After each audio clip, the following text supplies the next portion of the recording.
இளம் வயதில் அதாவது 8 வயசு இருக்கும். அந்த வயசுல அவருடைய வல்லரசர்களுடைய விழா விமர்சையாக கொண்டாடிட்டு இருந்தாங்க. அப்ப நவம்பர் 11 1911ஆம் ஆண்டு அந்த வருஷத்துல அப்போ அங்க இருந்து பெரியவர்கிட்ட கேட்கிறாரு, இந்த விழா விமர்சையாக கொண்டாட காரணம் என்னன்னு கேட்கிறாரு.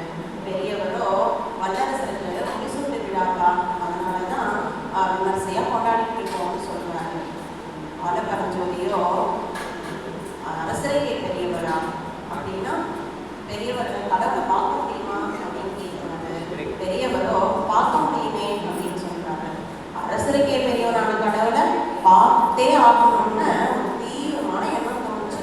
அந்த தீவிரமான எண்ணம் தோன்றினால்தான் நம்ம ஞானோதய நாளா கொண்டாடிட்டு இருக்கோம்.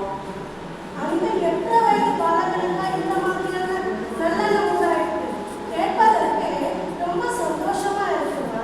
ஆனா பல பேருக்கு நல்ல எண்ணங்கள் அப்பப்ப வந்துட்டே தானே இருக்கு.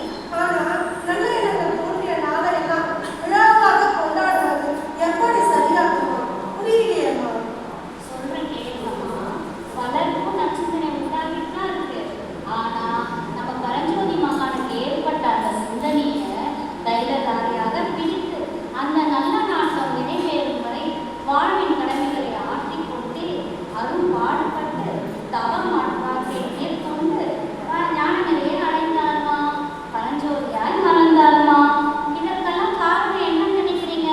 அவருக்கு சிறு வயதுல தோன்றின அந்த நல்ல சிந்தனை தாமா. அந்த நல்ல சிந்தனை தோன்றின நாளதான் நம்ம ஞான உதயநாளா கொண்டாடிட்டு இருக்கோம். இதே விஷயத்தான் பரஞ்சோதி மகானவர்கள் சொல்லும் போது நல்ல சிந்தனை உதயமாகும் தான் ஞானம் உதயமாகும். மக்களுக்கு எல்லோருக்கும் ஞானம் உதயமாகும். ஆகவே பொதுநல மக்களே, உங்களுக்கு நல்ல சிந்தனை தோன்றதுனா ஞான உதயம் அப்படின்னு சொல்லியிருக்காரு. எதையும் நல்லா ஆராய்ச்சி பண்ணணும், அதை பயிற்சிக்கு கொண்டு வரணும். கொண்டு வந்து சமமாக எல்லோரும் அனுபவிக்கக்கூடியதாக இருந்தாலும் அதை நாம் எது நினைச்சிருக்கோ அதை யார் முதல்ல கண்டுபிடிச்சாங்களோ அதையும் அவங்கள ஞானிகளாக, மகான்களாக, தீர்க்கதரிசிகளாக, கல்விமான்களாக, நிகழ்கால எதிர்கால மக்கள் கொண்டாடி மகிழ்வார்கள்னு அவரே நாட்கள புத்தகத்தில் சொல்லியிருக்காருமா.